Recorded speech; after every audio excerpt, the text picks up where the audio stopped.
Hello everybody, welcome back to my channel, The Christian Mechanic. Today I got another pickup for you. I believe this is an eBay pickup. It's a vintage ratchet. It's a Sparta ratchet. I believe, from what I was reading online, this is made by New Britain.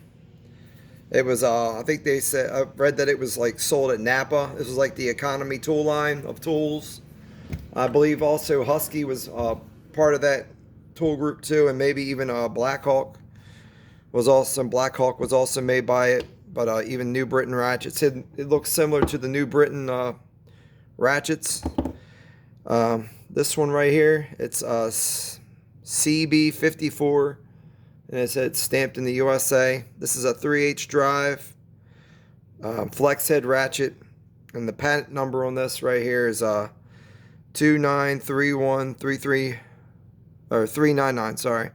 Okay, and this comes with a knurled handle. Let me go ahead. We'll get a length on this thing right here. Real quick, this is it's close to 11 inches, about 10.5 inches. It's not as quite as of the ratchets I did the other day with the Japanese ratchets, the TrueCraft ratchets. It's held. The head's held in here with a snap ring. I counted the teeth. I believe I was getting 48 when I was checking it, and then you have a ball detent here. It has like about 5 positions. Now this one doesn't go a full 180 degrees like the other one. It stops right there. So I thought that was see, it won't go any further. I thought that was kind of weird also with it. And then the pen, it's held here right here. It looks like it might be a tapered pin, or it's pinned through here and it's mushroomed to keep it in place. Anything else that really sticks out at me? The selector switch. This one here, I'm going to be taking this thing apart later. Well, I'm going to take it apart, but I'm actually I got some rusty tools. I got some of this, I'll show you real quick.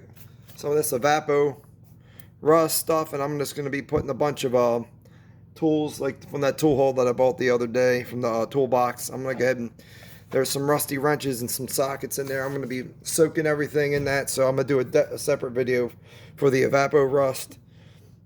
Just showing, I'm going to do a video before and a video after. Anyway, get back to this. Ball detent, it's non-quick release. And like I said, I noticed these look like it was hand filed, and you can see some of the marks here. It's not it's not exactly square here. When they were sanding this one down, look like they might have taken a little bit too much off of this.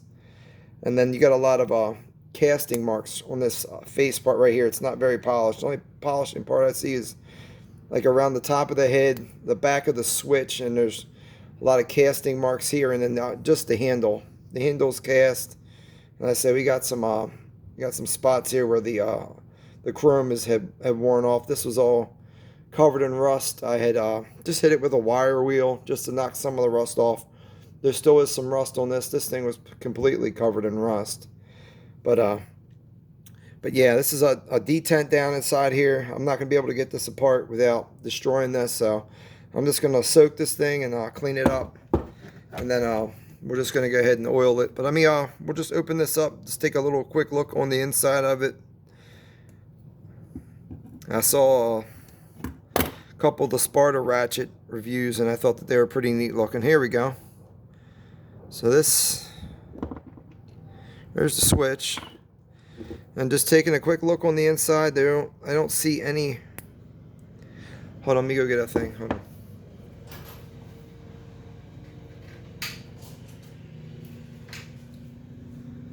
I don't see any rust on the inside of this ratchet, so most of it must be from the outside. Maybe I got some humidity on the outside, but everything looks pretty decent on the inside here.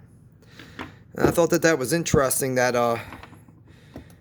most ratchets you take the ring out and then the whole thing slides out the one way, but it's weird that this switch just sits in the back here.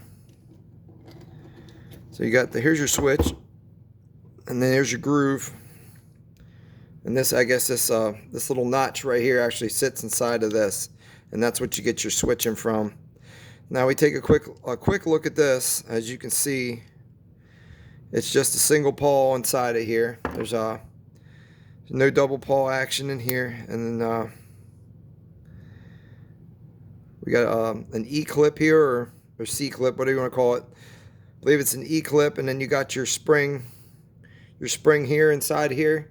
And as you can see, I noticed when Cat Maximus was taking his apart, he said you got to be careful to put this back the right way, because this little spring in here, one side's longer than the other. And as you can see, the longer side, he put it backwards. And see this little side? The little side that's down inside here. The little side that's down inside here, he put it on this side, and it kept popping out of this. So when you take this whole thing apart, you got to make sure you put the long side towards the inside where the clip is, or else it won't go back together right. And these are pretty easy to take out. I just take a really small screwdriver when I take these apart, and I just stick it inside here and just twist it. And that's usually when I take them apart. When I work with E-clips at work and whatnot, that's how I take them apart. I just stick a little screwdriver, a micro screwdriver in there, and just turn it, and it'll pop this thing up, and it won't go flying. Just got to make sure you have your finger here, just in case it, depending on how tight it's on there, it can go flying. But yeah, it's pretty simple. But the inside of this thing looks pretty good. There's some lubrication or something on this pawl here, so at least it wasn't completely dry in here. But I don't see a lot of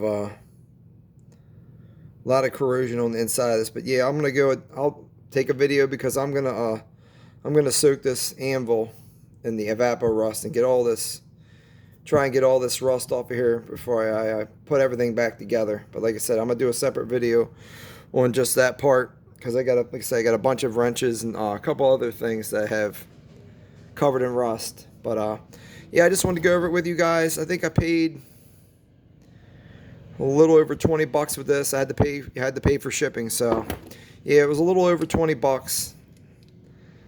It was like 15 for the ratchet, and then $7 or so for the shipping. So it ended up being like 20 some bucks I paid for it. I don't know if that's a good deal or not.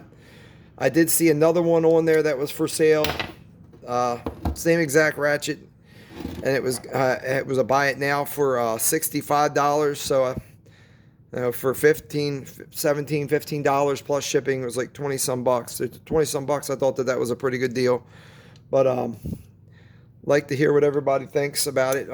If you know anything else about these ratchets or anything, you can just share it, put it in the comments below, whatever. It's always good to learn new things. All right, everybody. Well, thank you for watching. Give me a like, or you can subscribe if you want. Like I said, I try to, when I think of something, I just try to make it out, make a video of it. So just to help. Just for information purposes only. This is just for fun. This channel for me is just for fun. But anyway, thank you guys, and have a blessed evening.